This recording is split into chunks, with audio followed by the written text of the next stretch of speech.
абай ілімінде, оның даналық түсінігінде адамның адамшылығы ең iyi қасиеті жан сақтау емес, ар сақтау. Ары таза адамның шыққан биік әдемі көрінеді. Өйткені ол не нәрсеге қол жетсе де таза жетеді. Оған ешкім барып даурығып шекпен шешіп ала алмайды.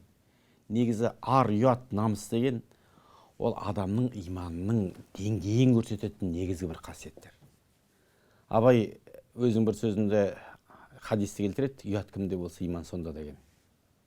Ал сол ұят деген не өзі? Сол біздің бойымызда бар ма? Болса қандай есімізге ұяламыз? Бүгін осы ұят деген ұғым шеңберінде әңгіме өрбітіп көрейік абайға сүйеніп. Абай айтады, біріншісі надандықтың ұяты дейді. Жас бала бір сөз айтудан ұялған секілді, жас адамның алдына жасақ шашиын барып жолығысудан ұялады. Шынында да ешкінәң жоқ болса да, ешкімнің алдында жасты болмасаң, болмайтын жерде қысылып, қызара кету дегеннің бір надандықтың көрінісі екен түсінікті. Ол бір есейіп бер жетсе де, әлі ішкі жас есе қоймаған, өз ел алдында ұялатындай іс жасамаса да, артында ынжықтығы басымырақ келетін сипат. Абай оны айтады, не шариғатқа теріс, не ақылға теріс жазығы жоқ болса, надандығынан бойын керістендіріп, шешілмегендік қылып, ұялмас нәрседен ұялған. Мұндай ұят шын ұялу емес, бұл ақымақтық дейді. Жамандық дейді, абай айтады. Солай бірақ қайрат. Надандық, жамандық, ақымақ деуінің өзінде жөні бар. Мысалы, бір адам өзінің ауруын айналасынан жасырса, ол ұяттан емес, ол надандықтан айтсын, емдесін. Мына бір тағы бір мысал айтайыншы. Мына біздің әуежайда чемодандарда целлофанмен орап беріп тұратын бір қызмет бар ғой. Сол жерде айлық алады, 100 мыңнан аса жоғары, кәдімгі әжептәуір айлығы. Ауылдан бір жігіт келіп сол жерде жұмыс істеп жүрген ғой.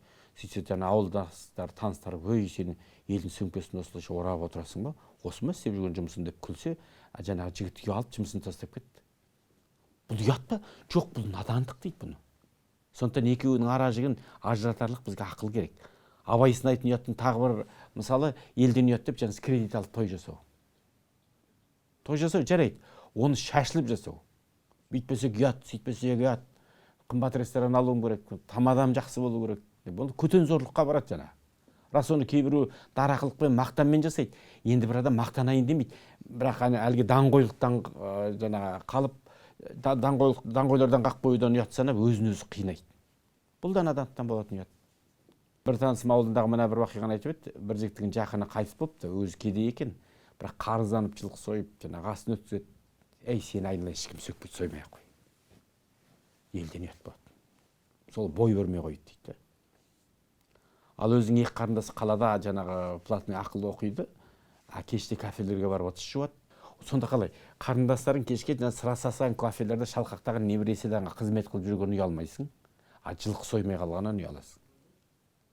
Сонымен абай айтатын ұяттың біріншісі надандықтың ұяты. Ал екіншісі абай шын ұят дейді. Абай айтады, шын ұят сондай нәрсе шариғатқа теріс, ақылға теріс, абирлы бойға теріс бір себепті болады дейді. Былайша айтқанда адамшылықтан алыс жатқан істің күллісі шын ұялатын нәрсе шынында да.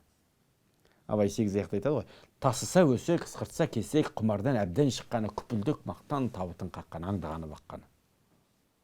Сөйтеді, ынсап, ұят, терең ой, ойлаған жан жоқ қой дейді. Түңіліп айтты. Өзі бар ғой, ар ұят деген бір жабық есік, бір ашылмау керек. Ашылды ма, әр тоқтату қиын. Не бір азғындықпен адам ұялатын сорақын жасаудан адам баласы тайынбайды кейде, ұяттың пердесі жыртылса. Абай айтады, қайнайдығаның ашиды жаның мінездерін көргенде, жігерлен сілкін, қайраттан беркін деп насихат бергенде, ұятсыз, арсыз салтынан қалғырып кетер артынан дейді. Сен ақыл айтып отырсаң қалғиды дейді. Осындай кез айтылса керек. Ал осы шын ұяттың екі түрі болады.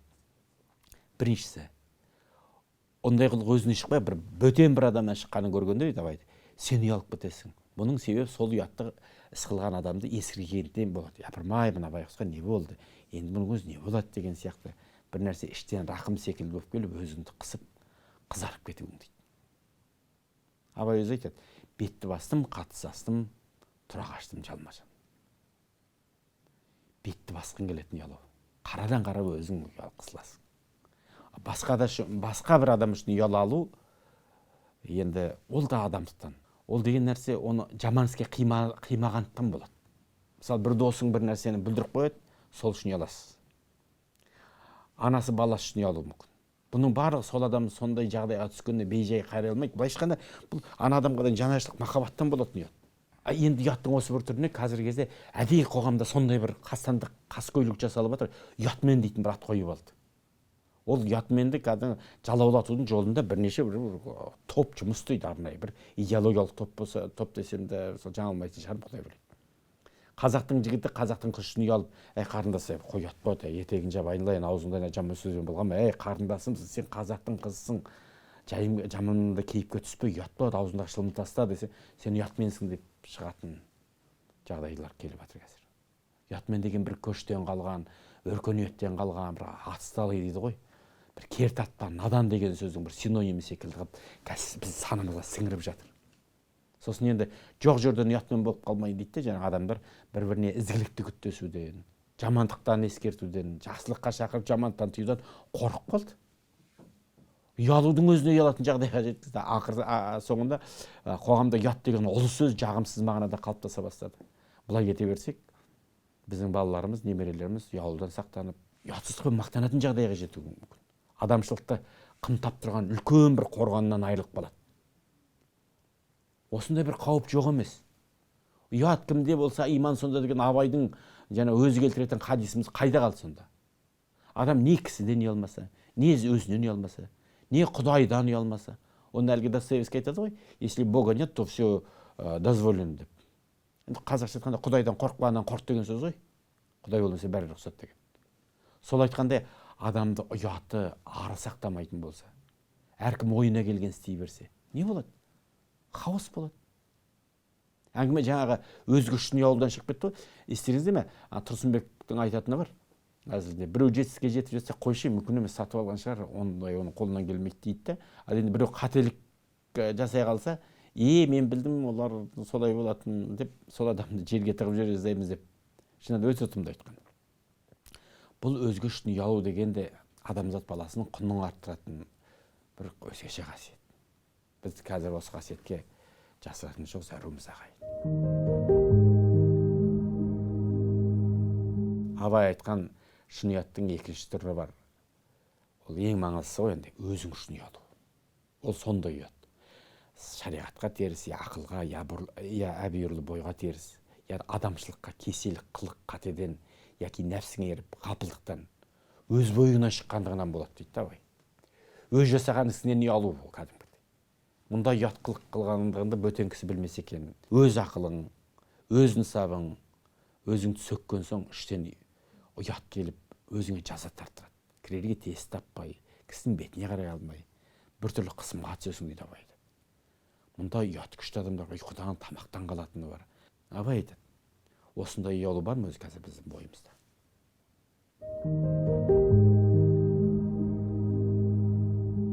Астана мен Алматы карантинге жабылды. Қаладағы студенттер, басқа адамдар өздерінің қалаларына, ауылдарына қайтып жатыр деген сияқты. Сонда таксидің бағасының көтерілуін көрсеңіз, ана масқара.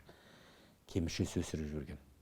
Ақтөбені су басқан кезде 2-3 мың тұратын резеңкетті 10 мыңнан сатты. Қордайдың ана перевалы бар асуда. Қарғаға малып қалғандарға бір бөлкенен 2 мың теңгеден саудалау секілді мысалдар естіп жатамыз кейде. Бұл да сол ұятсыздықтан, ынсапсыздықтан, арсыздықтан туған дүние. Ұяты болса әріға жібермес еді. Елдің басына осындай дүрбелең келіп жатқанда сынаққа түсіп, елдігіміз сынаққа түсіп жатыр бұл жерде. Ар мен ұятымыз санатын кезде осындай ең аяулы қасиеттерді ысырып қойып, бір күндік тамағымен осындай дүниеге баруымыз, бұл да адамның бір ұяттан күсіп қалған жағдайда болатын нәрсе. Жаңағыда ұятмен деген секілді теріс насихаттар болса, енді бір басқалар істеп жатыр ғой жаңағы. Оның тұрған не бар? Бұл да бір сұмырай аяқталу. Сонда елдің бәрі пара алып жатыр, пара беріп жатыр, елдің бәрі қазір заң бұзып жатыр, елдің бәрі некеге дейін жаңағы ардан аттап жатыр ғой, елдің бәрі аборт жасатып жатыр, оның тұрған не бар? Осылайша жаңағы өсе көтерік мақтаншақтық, жігіттің сөзінде тұрмауы, уәдеден тайқу, аманатқа қиянат, осалдық. Атанаға құрметсіздік, досқа сатқындық, қыздың арын сатуы, зина, алаяқтық, пара, тағысын тағы. Бұның бәрі ұят емес жағдайға жетті қазір. Нормаға айналды кейбір ұятсыздықтар. анау тоқтатады, бергеніне шопыр ұялмайды, алғанына анау ұялмайды. Өзі бір қияметтің белгісін баяғыда шалдар айтқанда, мысалы үшін әділетсіздік, арсыздық нормаға айналады дейді ғой. Арсыздық нормаға айналған қоғамның болашағы түсінікті бұлыңғыр енді. Қазір жаһанданып жатырмыз дейміз, еліктейміз, дамыған қоғамнан үлгі алып жатырмыз дейміз. Не пайда сенің дамыған қоғаммен жағаласа жарысқан егер адами құндылықтардың қазынасы ортайып жататын болса? Абай айтады, ұят деген адамның өз бойындағы адамшылығы иттігіңді ішіңнен өз мойныңа салып сөгіс қылған қысымның аты дейді. Ол уақытта тілге сөзде түспейді, көңілге ойда түспейді, көзің жасым, мұрның суын сүртіп алуға қолың тимейді, бір ит боласың. Көзің кісі бетіне қарамақ түгіл еш нәрсені көрмей қалады дейді. Қылған ісіне осыншалық деңгейде алатын адам бүгінде біз арамызда бар ма ағайын? Болса бар ғой енді, ел болған соң болатын шығармыз енді. Бірақ не екен саяқ, тағы да кейбір өң болмаса анда-санда. Керісінше ұялмайтын нәрсеге қызарып, ұялатын нәрсеге ұялмайтын деңгейде тереңдеп түсіп кеткен жоқ. Бәкем біз деген кейде ой келеді, қорқасың. Мына хадис бар ғой, ұят игіліктен басқа еш нәрсе алып келмейді дейді.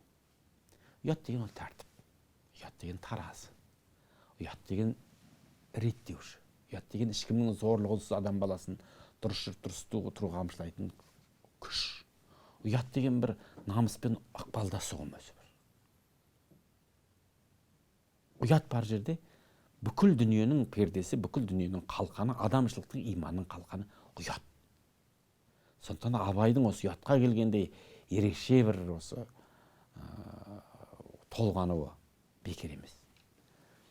Ұлт ұстазы Ахмет Байтұрсынұлының сөзі бар, сөз жоғалған жұрттың өзі де жоғалады деп. Бұрын осы ұят дейтін сөзді 100 адамның ортасында 100 рет айтылады дейтін болса, енді шарт түрде. Қазір 10 рет айтылуы мүмкін. Оның 5-і ұятмен деген мағынада айтылуы мүмкін. Қазақ бала тәрбиесінде ұят болады дегенді көп айтады. Елден ұят, ұят. Мынауың ұят болады. Ұяттан адамның жүзі қызарып кетті. Неге? Өйткені ол сөзде бұл ұят деген сөз бір энергетикалық қуатқа ие. Энергиялық қуаты бар ол сөздің. Бұл тірі сөз. Яғни ұяты бар деген ол сөз ол. Әжелеріміз ұят болады деген кезде өзінің жүздері қызарып кететін. Баяғыда бала кезімізде көрдік. Ал ұят сөз айтылып жатқанда еш әсер бермейтін болса, онда ол сөз біздің бойымыздан жоғалып барады деген сөз. Адам бойынан күнделетін клеткалар сияқты осындай сөздерімізді өліп бара жатқан құсайды ағайын. Яғни бойымыздан сөз жоғалып жатыр. Сөз дегеніміз біздің болмысын жоғалтқан ұлт ол азғындайды. Жоғалады, ақаң айтып отқан ана сөз жоғалған жұрттың өзі жоғалады деген осы нәрсені меңзейтін сияқты. Ағайын ұяты бар ұл мен қыз ұлт сапасын көрсетеді, ерекшелігін әйгілейді. Бірден бір көрсеткіш. Қанша жерден қыңыртатсаң да өзгермейтін қағида. Ағайын осыны ұмытпайықшы. Ұятымыз бойымызда болсын ағайын.